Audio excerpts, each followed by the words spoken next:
What if the most powerful woman in reggae history was deliberately erased from every record, every story, every song? What if Bob Marley's greatest influence wasn't Haile Selassie or Marcus Garvey, but a sister whose name has been whispered only in the shadows of Trenchtown? In the sweltering heat of 1940s Jamaica, where colonial oppression still gripped the island and music was rebellion, a young woman named Constance Marley was weaving her web of influence. While history remembers her younger brother Bob as the King of Reggae, those who knew the family tell a different story. They speak of Constance, the eldest Marley child, who possessed something far more dangerous than musical talent. She had the gift of persuasion. Constance understood that in a world dominated by men, a woman's power lay not in confrontation, but in cultivation. She moved through Kingston's underground music scene like smoke, present everywhere but never quite visible. Club owners, record producers, and even politicians found themselves drawn to her magnetic presence. Her smile could open doors that remained locked to others. Her whispered words could change minds and shift allegiances. But Constance's influence extended far beyond Jamaica's shores.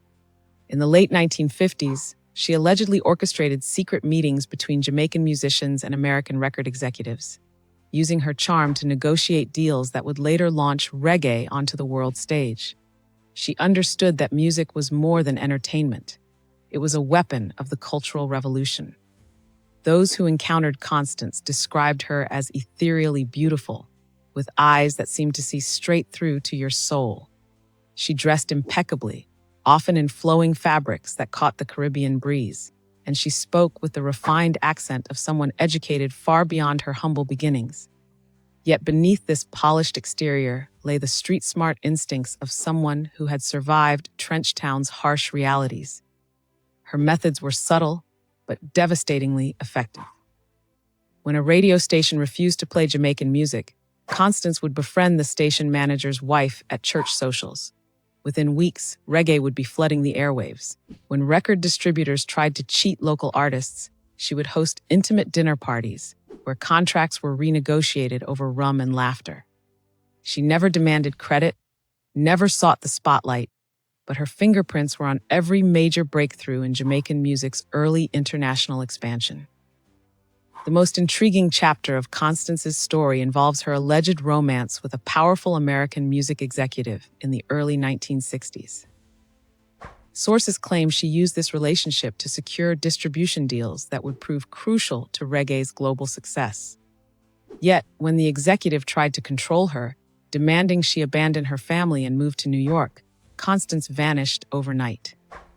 He never saw her again, but the contracts she had negotiated remained in place, benefiting Jamaican artists for decades. By the time Bob Marley began his ascent to international stardom, Constance had supposedly retreated into the shadows. Some say she moved to London, where she continued to pull strings from behind the scenes.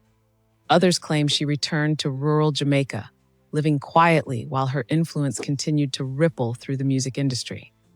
A few whisper that she never left Kingston at all, but simply became so skilled at remaining invisible that even her own family forgot her contributions.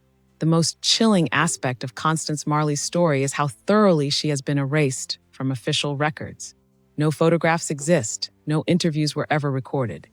Even Bob Marley's most comprehensive biographies make no mention of an influential older sister.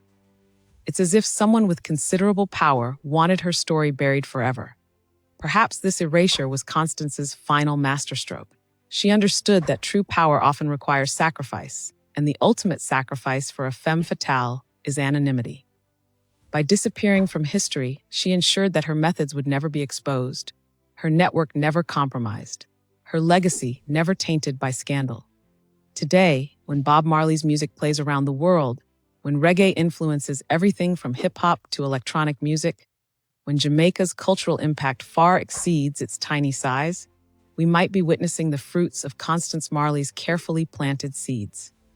She may have wielded her power through charm and whispered words, but her influence echoes through every note, every rhythm, every revolutionary message that emerged from that small Caribbean island. Constance Marley remains reggae's greatest mystery, a powerful woman whose true power lay not in destruction, but in creation. She built an empire and then vanished, leaving only questions and the sound of her brother's guitar to mark her passage through history. For more powerful women's stories like this, don't forget to like, comment, and subscribe to Mythic Narratives Hub.